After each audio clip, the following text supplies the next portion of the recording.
Okay. All right.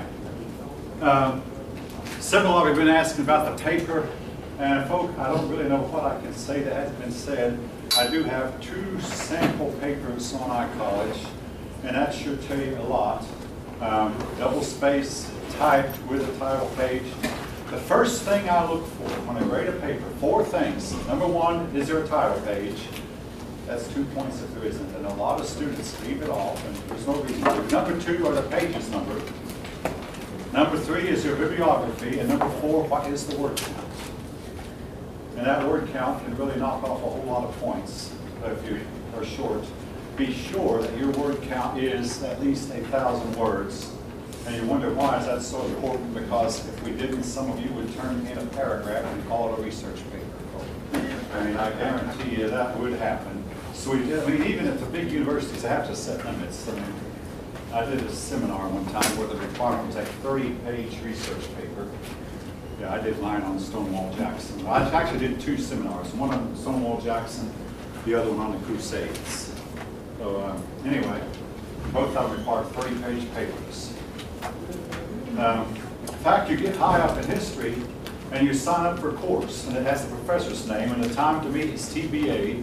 All you do is one professor, and you and him agree on a topic, and you go out and during the semester write a 30-page paper. From time to time, you go report to him what you've done. The class never meets. At the end of the semester, you turn in the paper and receive a grade. That's a lot what your advanced history courses are in graduate school. One of them nodding your head like you heard of before. At least that's the way it was when I was there. No test, no class time, just right. Basically, what he wants you to do is help him do his research. And the better you can do his research for him, the higher the grade you can expect to get. All right. Anybody now have any questions? I have one for you in a minute.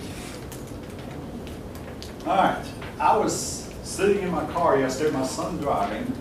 By the way, he landed his first job yesterday and started work this morning at 6. So if I look sleepy, it's because I had to get up at 3:45 to get into work on time. But anyway, that's another issue.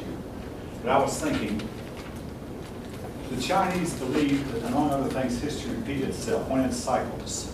Now, in Roman times, where did most of the gold from the Roman Empire go? Anybody remember what it said? What happened to the gold in the Roman Empire? Went to China. Went to China. Guess where a lot of the American money is tied up with today? China. China. Does history repeat itself? Perhaps so. If that be the case, then this country is going to be conquered by barbarians at some point not too far down the road. Can it happen? I mean, I had a student sit right here in my class last spring. One of my broader students said, the United States can't be conquered. Fortunately, nobody in the class agreed with him. Any country can be conquered. No exceptions. All right. Your book spends a whole page, plus some more, talking about the civil service exam. A couple of things I want to add that I didn't say. Of course, I really want to emphasize, you had to understand Confucianism if you were ready to pass. But eunuchs were not allowed to take it. Women were not allowed to take it.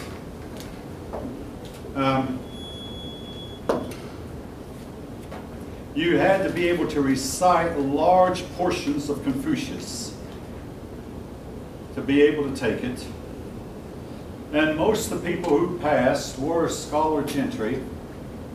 While it did not promote equality, it did more to do so than anything else. Now, here is what the Chinese rich were afraid of. And I want to get a little bit contemporary. Right now, going on in the state of Georgia, one of Georgia's best college athletes has been denied the right to play football on account of accepting money. Most of you probably know what I'm talking about. I mean, you know, if you don't, that's fine. You don't have to. All right.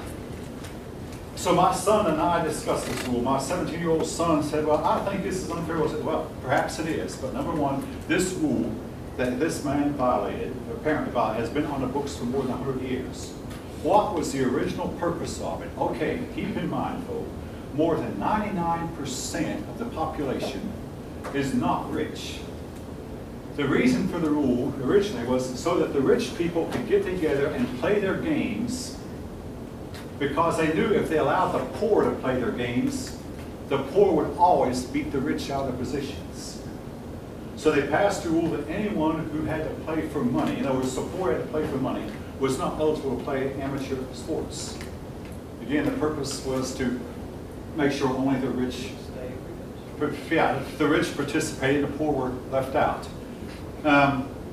Again, this rule has been on the books for more than 100 years.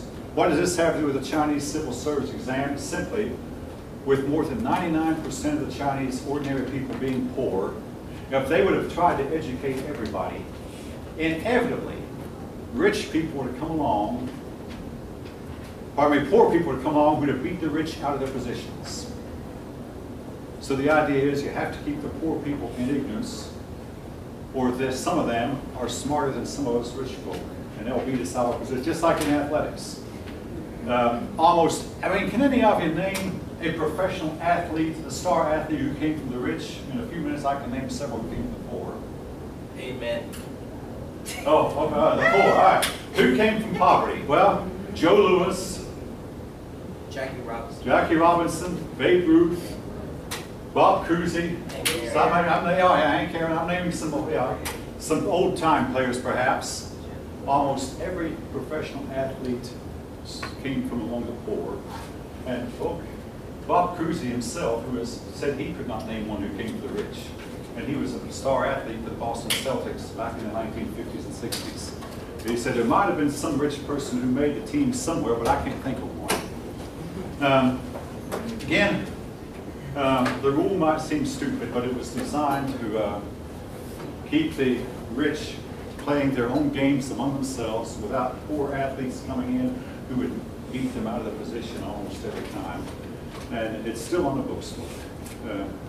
Again, I don't know how this case will be resolved, but it's the same principle. You want to keep the rich in their own private little clubs and private world and keep the poor excluded. To give you some example of what poor can do, the United States is made up of Africa's, Asia's, and Europe's outcasts, and created the greatest nation on earth by being made up of outcasts from many of these three continents. On a personal note, I can trace my ancestry to some penniless ancestor named John Cunningham, who came over here with nothing. Am I ashamed of that? I would tell that to the Queen of England if she were in the room right now. I don't care who knows it. And most of you, who are American, might be able to say, yeah, I came from impoverished ancestors also. A lot of the Europeans who came over. Now in New England, some of them were fairly, the ones who came to the South, a lot of them were impoverished, hopelessly in poverty, and came over here in hopes of a better life. If they didn't find it, a lot of their descendants did. In the case of my great-great-grandfather, he died practically broke, but his descendants became structural steel foremen, advanced fairly highly. Some of them became moderately wealthy. He might not have benefited, but his offspring did. All right. Anyway, what these nations could have done had they elevated their poor people.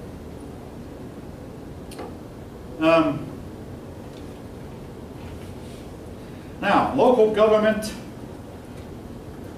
The local government, you talk about the village, this was the days before there was before there were telephones, obviously, before the internet, so people got around mostly on foot.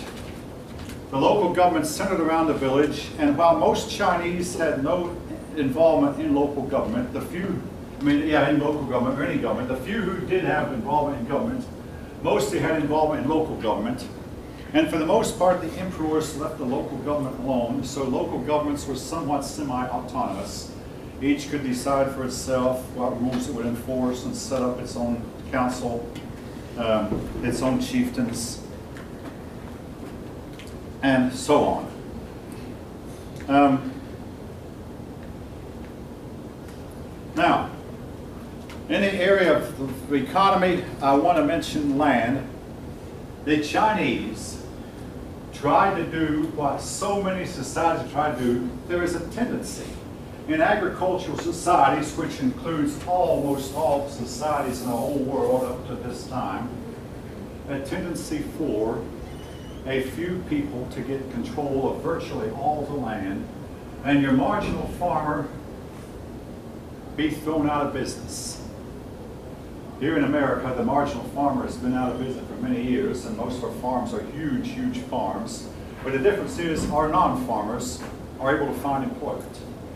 In fact, about 96% of us are not farmers and never will be, but most of us find employment doing something else. But in agrarian days, which is the days before the reaper and the combine were invented, where that most people had to earn a living by farming, your marginal farmer was bought out by the rich and put out of business. The Chinese tried, under the Tang Dynasty, they tried to take these lands from the rich and redistribute these lands among the poor. And you can pretty well guess what I'm about to say, especially if you read the chapter. The whole idea didn't work. I mean, it seems like to some persons like a great thing. In my other class, one of my students turned in a paper early, and this student was just so upset that there's so much inequality in the world, that there should be more equality. Oh, if you want to be equal, work for it yourself. Strive for it. Don't expect the government to hand it out to you, because when the government starts handing it out to you, we all go down under in a pile. If you disagree with that, say so. Anybody? Nobody? Anyway, they tried land redistribution. Got a lot of poor people to work, but the inevitable happened again. Your poor people, they might have had bad years. The father might have been wounded or killed in a war, or some key members of the male members of the family might have gotten sick, or whatever reason. There might have been bad decisions made or mismanaged, for whatever reason. The poor wound up losing their lands anyway.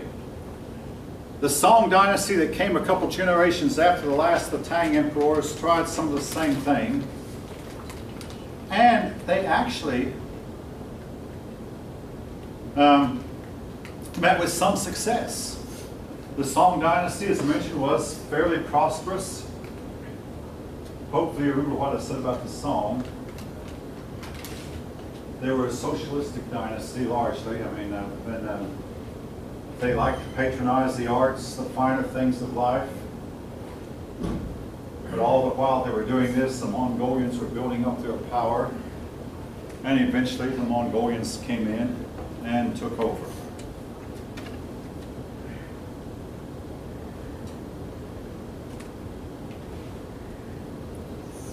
It was during the Song dynasty that rice became the main crop for the Chinese, and that it has remained so to this day. The Song dynasty that ruled in the 10 and 1100s. So for the last 1,000 years, rice has been the main crop. And in fact, here in the southern part of China, your book says, where the climate was warmer, they could grow 2 rice crops a year. Grow a crop, harvest it, plant another crop and harvest that one, because they didn't have anything that could be called a frost, no snow, no freezing weather, and they could harvest 2 rice crops a year. All right.